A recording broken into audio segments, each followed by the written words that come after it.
نحمده ونصلی علی رسولہ الکریم، اما بعد۔ 30واں پارہ چل رہا ہے۔ آج ہم لوگ سورہ غاشیہ کی آخری تقریباً 10 آیتیں پڑھیں گے۔ اس کی شروعات کی جو 16 آیتیں ہیں اس میں اللہ تعالیٰ نے جنت اور جہنم کا تذکرہ کیا، جنتی اور جہنمیوں کو کس طریقے سے اس میں عذاب اور اچھا بدلہ ملے گا اس کا تذکرہ کیا تھا۔ ان تمام چیزوں کے بعد، جنت و جہنم کا تذکرہ کرنے کے بعد، اب جو لوگ ایمان لے آئے وہ تو ٹھیک ہے، اور جو لوگ ایمان نہیں لائے وہ غلطی پر ہیں۔ وہ غلطی پر ہیں، اور کیوں غلطی پر ہیں؟ کہ وہ اللہ کی قدرت کو دیکھتے ہی نہیں، کہ اللہ کی حکمت کو دیکھیں، اللہ کی قدرت کو دیکھیں، نبی صلی اللہ علیہ وسلم کے عادات کو دیکھیں، اخلاق کو دیکھیں، اعتبار کو دیکھیں، تمام چیزیں اور سب کچھ چھوڑ دیں۔ جس معاشرے میں اور جس علاقے میں وہ لوگ رہ رہے ہیں، اگر وہ لوگ اپنے ہی علاقے میں اور اپنی ذات میں غور و خوض کر لیں تو اللہ کی قدرت کا پتہ چل جائے گا۔ لیکن اصل بات تو یہی ہے نا کہ اللہ توفیق جس کو دے، اصل معاملہ تو توفیق کا ہے۔ اتنے بڑے بڑے اسکالرس ہیں، اتنے بڑے بڑے جو ہے IAS IPS کی کوچنگ کرانے والے، اپنے آپ کو جو ہے موٹیویشنل اسپیکر کہنے والے لوگ پڑے ہوئے ہیں، اور ملین آف سبسکرائبرس اور ان کے فالوورس سب کچھ ہیں، لیکن سچی بات یہ ہے کہ ایمان نہیں ہے تو وہ عقل کے اندھے ہیں، ایمان نہیں ہے تو عقل سے پیدل ہے، وہ کامیاب نہیں ہے۔ دنیا کے اعتبار سے ہم دیکھ لیں کہ 10 گاڑیاں چل رہی ہیں، باڈی گارڈ چل رہے ہیں، اور اتنا پروٹوکول اور یہ وہ تمام چیزیں، آخرت کے اعتبار سے ناکام، بالکل ہارے ہوئے ہیں۔ جتنی فیس لے کر کے پڑھاتے ہیں، جتنی فیس دے کر کے پڑھ لیں، کوئی فائدہ نہیں جب تک کہ ایمان دل میں نہیں، جب تک کہ ایمان دل میں نہیں۔ تو اب چونکہ یہ قرآن جو نازل ہوا سب سے پہلے مخاطب وہ عرب تھے، عرب کے پاس نازل ہوا، اور ان کے توسط سے ہم سب مخاطب ہیں، ہر انسان مخاطب ہے۔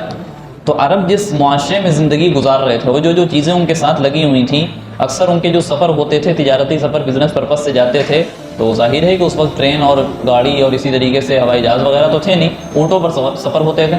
جب اونٹوں پر چل رہے ہوتے تھے تو آگے اونٹ ہے، اوپر دیکھتے تھے تو آسمان ہے، نیچے دیکھا تو زمین ہے، اگل بغل پہاڑی علاقہ تھا تو پہاڑ نظر آتے تھے۔ تو اللہ تعالیٰ نے ان 4 چیزوں کو سامنے رکھا اور کہا اس میں غور کرو، بڑی بڑی چیزوں میں نہ جاؤ، اللہ کی باریکیوں میں نہ جاؤ، شاید تم نہ پہچان پاؤ، لیکن جو موٹی موٹی چیزیں تمہارے سامنے تم استعمال کر رہے ہو، روز فائدہ اٹھا رہے ہو، اسی میں غور کر لو۔ کیا کہا؟ افلا ينظرون الى الابل كيف خلقت، اس اونٹ کی طرف دیکھو جس پہ تم سوار ہو کر کے کام کرتے ہو، سوار ہو کر کے ایک سے دوسرے شہر میں جاتے ہو، اپنا اتنے بھاری بھاری سامان اس پر ڈھو دیتے ہو۔ اس اونٹ کو دیکھو کہ اللہ تعالیٰ نے کیسی عجیب طریقے سے اس کو پیدا کر دیا، عجیب تخلیق ہے اللہ کی، اور واقعی عجیب تخلیق ہے، کیونکہ اونٹ عرب کے اندر سب سے بڑا جانور سمجھا جاتا ہے۔ عرب میں ہاتھی نہیں ہوتا ہے، عرب میں ہاتھی نہیں ہے، اونٹ سب سے بڑا جانور سمجھا جاتا ہے۔ اس کی بناوٹ، اس کی تخلیق، اس کے اندر کوالٹیز ایسی اللہ تعالیٰ نے فٹ کر دی کہ اگر غور کرے تو واقعی اللہ کا اقرار کرنے والا ہو جائے، واقعی اللہ کا اقرار کرنے والا ہو جائے۔ اونٹ کو پالنے کے لیے ضروری نہیں کوئی مالدار ہو یا بہت تجربے کار ہو، کوئی غریب اور مفلس آدمی بھی اگر ہے، غریب اور مفلس آدمی بھی ہے تو اونٹ کو پال سکتا ہے، کیونکہ اس کے لیے زیادہ زحمت اٹھانے کی ضرورت نہیں پڑتی، کہ آپ کو پتے توڑنے کی ضرورت نہیں، وہ خود، اب اس کی گردن اللہ نے اتنی لمبی رکھی خود کھا لے گا۔ اونٹ اتنا مسکین تباہ جانور ہے کہ اس کو ایک چھوٹی سی لڑکی اگر مہار پکڑ کر کے چلائے تو وہ چل دے گا۔ اس کے اندر ایٹیٹیوڈ نہیں، اس کے اندر ایٹیٹیوڈ نہیں ہے، انانیت نہیں ہے کہ ہم بہت بڑے ہیں لہٰذا ہم چھوٹوں کے ساتھ نہیں چلیں گے۔ ہمارے اندر ہوتا ہے نا کہ ہم تو وہی عالم ہو گئے، ہم جاہلوں پاس میں بیٹھیں گے۔ اس کے اندر یہ سب نہیں اللہ نے رکھا۔ اتنا بڑا جانور ہے تو اس پر چڑھنے کے لیے سیڑھی کی ضرورت پڑ سکتی تھی، اللہ تعالیٰ نے اس کے پیر میں 3 تہ لگا دی، اور ہر پیر میں جو ہے 2 گھٹنے دے دیے، تاکہ وہ ایسے پیر سمیٹ کر کے بیٹھے کہ اس پر آسانی سے چڑھا جا سکے، آسانی سے اترا جا سکے۔ اللہ نے یہ انتظام اچھا کر دیا۔ عرب میں دن کا سفر کرنا بہت مشکل تھا، رات کا سفر کرتے تھے، اللہ نے اس کی طبیعت ایسی بنا دی کہ وہ رات میں سفر کرنے کا عادی ہے۔ اونٹ، پانی کی کمی تھی عرب میں، اس کے اندر ایسی کوالٹیز ہیں کہ وہ اپنے اندر 7-8 دن کا پانی ایک ساتھ جمع کر سکتا ہے، ریزرو ٹنکی اس کے اندر اللہ نے بنا دی، جھولیاں اس کے اندر، تھیلیاں ٹائپ کی ہیں، اس کے اندر رکھ لیتا ہے پانی، اور جب چلتا ہے جنگلوں میں یا ریگستانی علاقوں میں تو جب پیاس لگتی ہے تو اسی میں سے استعمال کرتا ہے۔ اللہ تعالیٰ نے اس کے اندر بنایا پورا نظام۔ تو یہ وہی اللہ تعالیٰ کہہ رہے ہیں فَلَا يَنظُرُونَ إِلَى الْإِبِلِ كَيْفَ خُلِقَتْ، وہی اونٹ کو دیکھو جس پر تم سفر کر رہے ہو، معمولی چیز نہیں ہے۔ رات میں چلنا اور اس کو جو ہے آسانی سے کوئی بھی پال لے اور تمام چیزیں، یہ کوئی آسان چیز نہیں، اللہ کی طرف سے ہے اور تمہارے لیے ہے۔ تمام چیزیں کس کے لیے بنائی گئی؟ انسانوں کے لیے بنائی گئی۔ تم غور کر لو تو پتہ چل جائے گا کہ اللہ کی قدرت ہے باقاعدہ، اللہ بنانے والا ہے۔ اللہ بنانے والا ہے، بہت مہنگا چارہ نہیں اس کا، عام چارہ ہے، کوئی بھی اس کو کھلا سکتا ہے، خود سے کھا سکتا ہے، زیادہ زحمت کی اس میں ضرورت نہیں۔ آگے فرمایا کہ وَإِلَى السَّمَاءِ كَيْفَ رُفِعَتْ، اونٹ دیکھا، اب تم اوپر دیکھو تو آسمان ہے، آسمان کو دیکھو کہ اللہ تعالیٰ نے کیسے بلندی عطا کی ہے، کہ 500 سال کا تقریباً وقفہ بتایا گیا کہ پہلے آسمان تک پہنچنے کے لیے 500 سال کا وقت درکار، لیکن بغیر پلر کے، اتنی اونچائی پہ ہے لیکن بغیر پلر کے ہے۔ ہم ایک اینٹے کو جو ہے ہوا میں نہیں اٹکا سکتے، اللہ تعالیٰ نے اتنا بڑا آسمان ہوا میں ٹانگا ہوا ہے، اس میں کوئی شغاف نہیں ہے، کوئی پھٹان نہیں ہے، کوئی پیوند نہیں ہے، کوئی جوڑ نہیں ہے کہ کبھی ایسا ہوا کہ آسمان آج یہاں سے تھوڑا سا پھٹا لگ رہا ہے، پانی لیک کر رہا ہے، ایسا ہوتا؟ ایسا نہیں ہوتا۔ اللہ تعالیٰ نے بنایا کیسا نظام۔ ہم آسمان کو دیکھیں کسی کھلے علاقے میں تو لگتا ہے کہ آسمان سامنے جا کر کے ایسے گھوم گیا، سامنے جا کر کے دنیا ختم، آسمان آ جائے گا، لیکن جب جاتے ہیں تو ایک دم برابر رہتا ہے۔ وَإِلَى السَّمَاءِ كَيْفَ رُفِعَتْ، آسمان کو دیکھو اللہ تعالیٰ نے کیسا بنا دیا اس کو۔ وَإِلَى الْجِبَالِ كَيْفَ نُصِبَتْ، تم اگل بغل دیکھتے ہو، پہاڑی علاقے میں رہتے ہو، عرب بدوؤں کو جو ہے مخاطب کیا گیا، عرب کے تمام لوگوں کو مخاطب کیا گیا، تم دیکھو پہاڑوں کو کہ اللہ تعالیٰ نے کیسے اس کو جما دیا، کہ اگر پہاڑ نہ ہوتے تو پانی کے اوپر مٹی ڈالی جاتی ہے تو مٹی ڈوب جاتی ہے، اور مٹی کا جو ڈھیلا ہوتا ہے وہ ہلنے لگتا ہے، لیکن اللہ تعالیٰ نے اس مٹی کے اوپر یعنی زمین کے اوپر اللہ تعالیٰ نے کیلوں کی طرح ان پہاڑوں کو جما دیا تاکہ زمین اپنی جگہ باقی رہے، زمین ہلنے نہ پائے۔ اللہ تعالیٰ نے بیلنسنگ کا کام کیا، تو اللہ کی قدرت اس میں بھی نظر آتی ہے پہاڑوں میں، اور جتنے پہاڑ ہمیں اوپر نظر آتے ہیں اس سے کئی گنا نیچے ہوتے ہیں، اس سے کئی گنا نیچے ہوتے ہیں، تو پہاڑوں میں بھی اللہ کی قدرت ہے۔ جہاں تم چل رہے ہو دیکھو اگل بغل، اللہ کی قدرت تمہیں نظر آئے گی۔ وہ ان کو مخاطب کیا تھا۔ اگر آج ہم اپنے معاشرے میں رہ رہے ہیں، اگر ہم بھی اپنے چاروں طرف دیکھیں بلکہ اپنی ذات میں دیکھیں، دوسری جگہ اللہ نے قرآن پاک میں کہا ہے کہ تم اپنی ذات میں خود غور کرو، تم کو پتہ چل جائے گا کہ اللہ کی قدرت کتنی بڑی ہے۔ آفاق میں دیکھو، آسمان تو سب کو دکھتا ہے نا، آسمان دیکھو، اللہ کی قدرت، اللہ کی نشانی تمہیں دکھ جائے گی۔ اسی طریقے سے چوتھی چیز اللہ تعالیٰ نے کہی وَإِلَى الْأَرْضِ كَيْفَ سُطِحَتْ، اور زمین کو دیکھو۔ ان لوگ کو چاہیے کہ وہ زمین کو دیکھیں، وہ کیوں نہیں دیکھتے زمین کو؟ ان کو چاہیے تھا کہ زمین کو دیکھیں کہ کس طریقے سے اللہ تعالیٰ نے ہموار کر دیا۔ ورنہ بتایا یہ جاتا ہے کہ مثال کے طور پر 20 لیٹر کی بالٹی ہے اور اس میں پانی بھر دیا گیا، اس میں 5 کلو کا ایک مٹی کا ڈھیلا ڈال دیا جائے تو کیا مٹی باقی رہے گی؟ گل جائے گی، وہ گل جائے گی۔ اسی طریقے سے ہم جس زمین پر رہ رہے ہیں یہ بہت کم حصہ ہے، پانی کا زیادہ حصہ ہے کائنات میں۔ اب اس پانی کے اندر اللہ تعالیٰ نے اس زمین کو روکے رکھا ہے، یہ اللہ کی قدرت ہے۔ ورنہ ہونا تو یہ چاہیے تھا کہ زمین ڈوب جاتی، یہ گھل جاتی، ہم سب ڈوب جاتے، ہونا تو یہ چاہیے تھا، لیکن اللہ تعالیٰ نے اس زمین کو ہمارے لیے ہموار کیا۔ ایسی ایسی عمارتیں انسان بنا لیتا ہے، اس زمین پہ بناتا ہے، اس زمین پہ انسان جو ہے عمارتیں بنا رہا ہے، اور یہی وہ زمین ہے کہ جس میں معدنیات اللہ تعالیٰ نے پیدا کر دیے، سونا ہے، چاندی ہے، پیتل ہے، تانبا ہے، تمام چیزیں، پیٹرول ہے، ڈیزل ہے، تمام تیل سے انسان اسی سے کما رہا ہے۔ بغیر زمین سے جڑا ہوا کوئی کام ایسا نہیں جو زمین سے جڑا ہوا نہ ہو، ہر چیز زمین سے جڑی ہوئی ہے۔ چاہے وہ شہر کے رہنے والے ہوں، ان کو بھی زمین کی ضرورت ہے، بھلے وہ کہیں اور سے منگا کے کھائیں پئیں کچھ بھی کریں، لیکن اللہ تعالیٰ نے سب کو زمین سے جوڑ دیا۔ تو یہ 4 چیزوں کو اللہ تعالیٰ نے کہا کہ بھائی ان لوگوں کو دیکھنا چاہیے، یہ لوگ کیوں نہیں دیکھتے؟ ان لوگوں کو دیکھنا چاہیے اونٹ کو، ان کو دیکھنا چاہیے آسمان کو، ان کو دیکھنا چاہیے پہاڑوں کو، ان کو دیکھنا چاہیے زمین کو، تاکہ اللہ کی قدرت کا پتہ چلے۔ اور جب اللہ کی قدرت کا پتہ چلے گا تو اللہ پر ایمان لے آئیں گے، اور جب اللہ پر ایمان لے آئیں گے تو رسول اللہ کو مان لیں گے کہ آخری نبی صلی اللہ علیہ وسلم ہے، اور جب اللہ اس کے رسول پر ایمان لے آئیں گے تو معاملہ یہ ہے کہ جنت اس ان کے لیے آسان ہے۔ لیکن یہ لوگ دیکھتے نہیں، اور جو نہیں دیکھتے وہ پھر عقل سے پیدل ہیں۔